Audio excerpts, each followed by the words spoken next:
Dedicated missionary service returns a dividend of eternal joy, which extends throughout mortality and into eternity. I want it absolutely clear that I declared to the world, in the most straightforward language I could summon, that the Book of Mormon is true. True disciples of Jesus Christ are willing to stand out, speak up, and be different. If you're not a full-time missionary with a missionary badge pinned on your coat, now is the time to paint one on your heart. God has something unimaginable in mind for you personally and the church collectively. A marvelous work and a wonder. In this church, what we know will always trump what we do not know. Missionary work is an identifying feature of the Church of Jesus Christ of Latter-day Saints. Always has it been, ever shall it be. Let us be awake and not be weary of well-doing, for we are laying the foundation of a great work, even preparing for the return of the Savior. Hey, what is up, everybody? Welcome back to the Mission Prep Podcast. If you are new here, my name is Jaron, and I am a returned missionary. Here I talk about everything that has to do with serving a full-time mission for the Church of Jesus Christ of Latter-day Saints. And I do this with the hope of getting all of you future missionaries thrilled for your mission. To do this, I share some of my own insights that I've gained from serving a mission, with the intent that they'll be a help to you as you prepare to serve yours. I also intend to get you in touch with other preparing missionaries around the world so that you can be a part of the missionary community while you are preparing to leave. And to facilitate this, I've got an email that you can write to me at. That email is missionpreppodcast@gmail.com. There you can tell me a little bit about yourself, where you're from, where you're serving, if you have a call, what you're excited about, maybe what you're nervous about, what you like to do, mission questions that you have. I mean, anything really. If there's something that you want to share, and then share it in here on the podcast, I will share it with everybody else. That way I can get you in touch with other young adults who are going through many of the same experiences you're going through. There's this strength in knowing you're part of a worldwide army dedicated to doing the Lord's work. Here, I want to help you experience a little bit of that strength that comes in numbers. You guys are at such an exciting time of your life, and sometimes I wish I could go back and be in your shoes. Seriously. There's so much that you'll experience in the short time that you graduate from high school to the time that you leave everything you know to go serve the Lord. And I can't help but envy you a little bit as I reflect on my own experiences preparing to be a missionary. There was a lot that was really fun and exciting, and there were also things about it that were a little nerve-wracking. I remember the excitement and the anticipation of receiving my call after I got my papers in. I remember how exciting it was to be preparing to go to the temple. That experience itself was just, up to that point in my life, it was just one of the most amazing experiences that I had ever had. Studying the scriptures took on a whole new meaning for me because now I wasn't just studying for myself, but I had other people in mind. And I was always thinking about ways that I could teach them what I was learning and help them feel what I was feeling in the scriptures. I just really learned to love the scriptures. I loved watching all the district videos, and for you guys who don't know what those are, these are like documentaries that the church has put out of actual missionaries doing actual missionary work. They are so great. I highly recommend you guys watching them. You can find them on the church library app or on the church's website. But I just thought that every missionary on there was a superstar, and I could not wait to be doing what they were doing. The Best 2 Years was easily my favorite movie at this point in my life, and it was such a comfort to watch it. There was also a lot about it that was hard too. One thing in particular that was really difficult for me was to leave my girlfriend at the time. I know, here we are at last. I'm already going to talk about the age-old question of what you should do about your girlfriend. You knew it was coming, guys. I could just feel it. And for those of you who do not currently have a girlfriend or boyfriend at the moment, chances are you're at least dating around, so everything I have to say here today applies to you too. Don't go thinking that you're off the hook quite yet. And who's to say that by the time that you leave on your mission, you won't have one? And if you still don't, well, I mean, I'm willing to bet you guys have at least some list of potential investigators, if you catch my drift. Wink, wink. I mean, you can't come home empty-handed, right? Anyway, me and my girlfriend, we hadn't even been dating for a very long time by the time that I left. I think it was maybe only 5 or 6 months. I mean, but in teenage years, that might as well have been an eternity. We had a really great relationship though, and she was super supportive of me going. We spent every second that we could together, and those were some of the greatest times of my life. I'm sorry if this is a little bit of a touchy subject for some of you. I know leaving someone behind is a pretty gut-wrenching experience, but it's just something that we have to talk about. There's a lot that I've learned from my experience with her while I was preparing to go, as well as when I was on my mission, and I hope that what I can share with you guys can be helpful to you as well. So if you are getting ready to leave on your mission and you have a girlfriend, what should you do? Is it bad to have a girlfriend at home while you're on your mission? Could it maybe be a good thing? Should you break up? Just be friends? What I want to attempt to do here today is answer these questions and talk about them. Really, the answer to whether or not girlfriends and missions are a good combo is it just depends. And I'm sure that you probably have heard this before, so this isn't news to you, but we're going to go over some of the details of what this answer might mean. So as I was preparing to leave my girlfriend and enter the MTC, she had decided that she wanted to wait for me. I know, right? Best news of my life. So of course I was thrilled, but even at the time I knew that this would present some major challenges for both of us. I never asked her if that meant that she could still go on dates or anything. I honestly didn't want to get caught up in all the details of that. I was just going to let her decide what it meant, that she was going to wait for me, and just leave it at that. If I'm being quite honest though, it was mostly because I was too afraid to know the answer. And I knew it would have been unfair of me to ask her not to date at all, so I just left it at that. So we were still together as I left, and still to this day, that was the hardest goodbye that I ever had to give. And it only got more difficult from there. Probably for the first 3 to 4 months, getting letters and emails from her was better than Christmas morning. But at the same time, it only deepened my homesickness, and honestly, it gave me separation anxiety. After a while though, I got used to our relationship just being letters and emails, and at this point, hearing from her was like the highlight of my week, and it didn't leave me with a sick feeling inside anymore. I was able to write her on P-Day and be ready to go and do missionary work for the rest of the week. Her letters and emails were always encouraging and helpful, and she was a great support to me the whole time that I was out.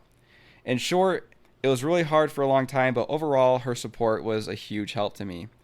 At the end of the day, though, things didn't really work out between us when I got back, and so that's where our story ends. I know, sad day. You're probably hoping otherwise, but unfortunately, that's just typically what happens in these situations. So much can change in 2 years. At this point, you might be wondering to yourself that maybe having a girlfriend at home while you're out might be a good thing, seeing that it was helpful to me, but let me first finish my thoughts about it and then we'll see what you think. Sometimes I think back and wonder how things would have been on my mission had we just made a clean break when I left. As much as I sometimes hate to admit it, I think my mission would have actually been much easier had things been that way. Sure, the breakup initially would have sucked so bad, but I think in the long run, it would have been much less pain and worry for the both of us.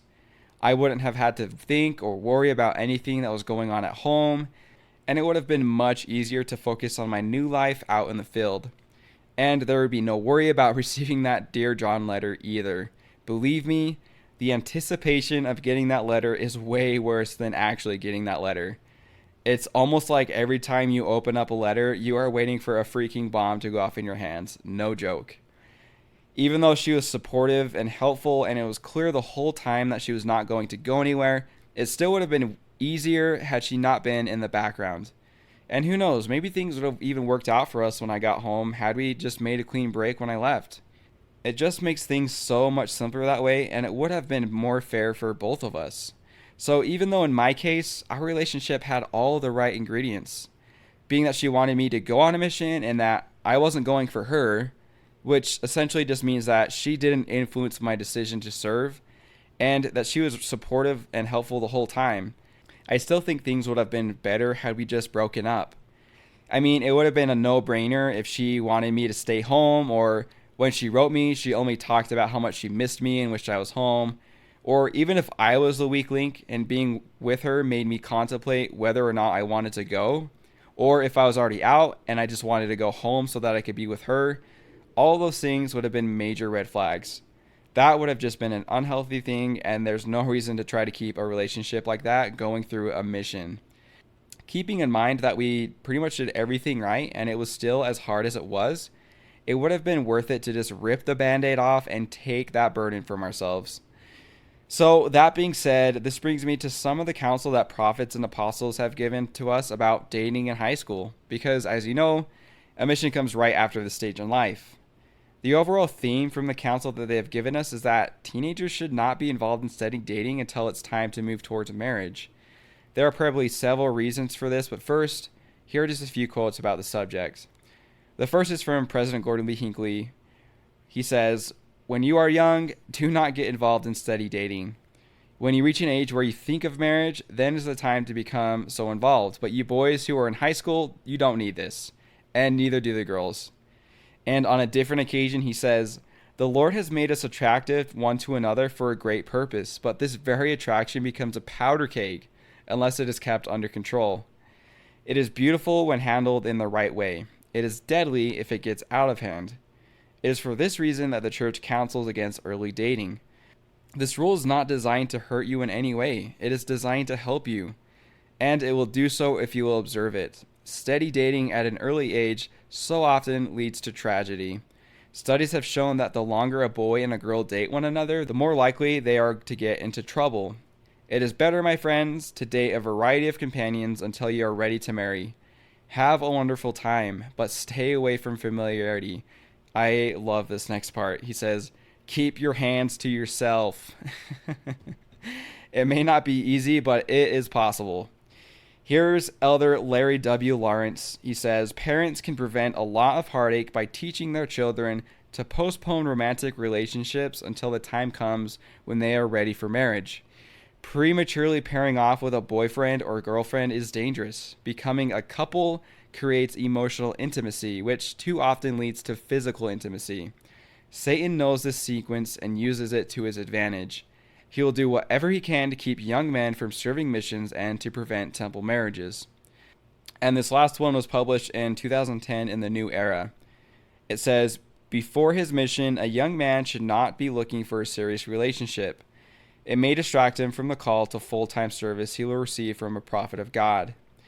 It just doesn't make sense to add the complication of a steady girlfriend when a young man is trying to prepare for a mission, and especially when he's on his mission. It might create temptations and even expectations regarding the relationship. It's not fair to him or the young woman. Neither of them needs that sort of distraction or pressure." So that's that. I know that all of these sources are kind of old, and honestly, while searching around, it is quite difficult to find anything more recent. It seems that church leaders have been a bit silent on this topic for a minute, but I think that the same counsel still applies. And I know, guys, it's nice to know that you have someone back home who is deeply in love with you and is waiting for you, but you don't need any of that distracting you from your work. The things that you have to do out in your mission are just too important. It's just not worth it. You end up bringing extra baggage with you into the mission field, and that's the last thing you want. Trust me. And that's the last thing your companion is going to want too. You will have plenty of time to date and have fun and develop great relationships when you get back. But in the meantime, you'll have a much better experience on your mission when you know you have got nothing left waiting for you at home. It's a hard truth, I know, but it's also a liberating one. It just makes so much sense why our inspired leaders would give us this counsel. You may think you are an exception to this. You may think you can disregard what they have said because you can handle it, but why would you even want to try to put yourself through that? That's what I thought at this age. I just saw their counsel as a minor suggestion, and looking back, I wish I would have taken it more seriously. Me and my girlfriend had a great relationship, but my mission wasn't the right time to continue to pursue it. I didn't let it affect my missionary work or distract me, but it sure made things a lot harder in a lot of ways. And the Lord just doesn't want that for you. I know that this is really hard counsel to follow. I mean, it's so normal to pair off with someone while you're in high school. Like, everybody does it. People will probably think you are crazy for choosing not to study date. The hard reality, however, is that it involves very powerful emotions that often become destructive in most cases. Your future relationships will be so much better if you learn at this stage in your life how to bridle those emotions. And the best way to do that is to avoid steady dating. There will be time for that, but your high school and mission years are not the time when you want to be experiencing the drama and the heartbreak that comes with it. So before your mission, make dating fun and get to know new people. Find what you like in other people. Let go of your expectations and watch your confidence grow. The happiest, coolest, most confident people that I knew in high school, they were the ones that just wanted to make new friends, and that's what they left it at. They weren't pursuing any relationships. They were just working on themselves, and that's honestly how it should be at that age. So my last piece of advice to you today is to jump into your mission with both feet. Don't leave anything back at home that will just gnaw away at you. Don't give yourself any reason to look back. Jesus has said, "No man having put his hand to the plow and looking back is fit for the kingdom of God." Sacrifice everything you have for him and just see what he does. Watch what happens. You will feel forever grateful that you left nothing on the table. Thank you, everybody, for joining me on another episode of the Mission Prep Podcast. You guys are awesome, and I am confident that you will be incredible missionaries. Keep up the good work, and I'll catch you on the next episode. Peace.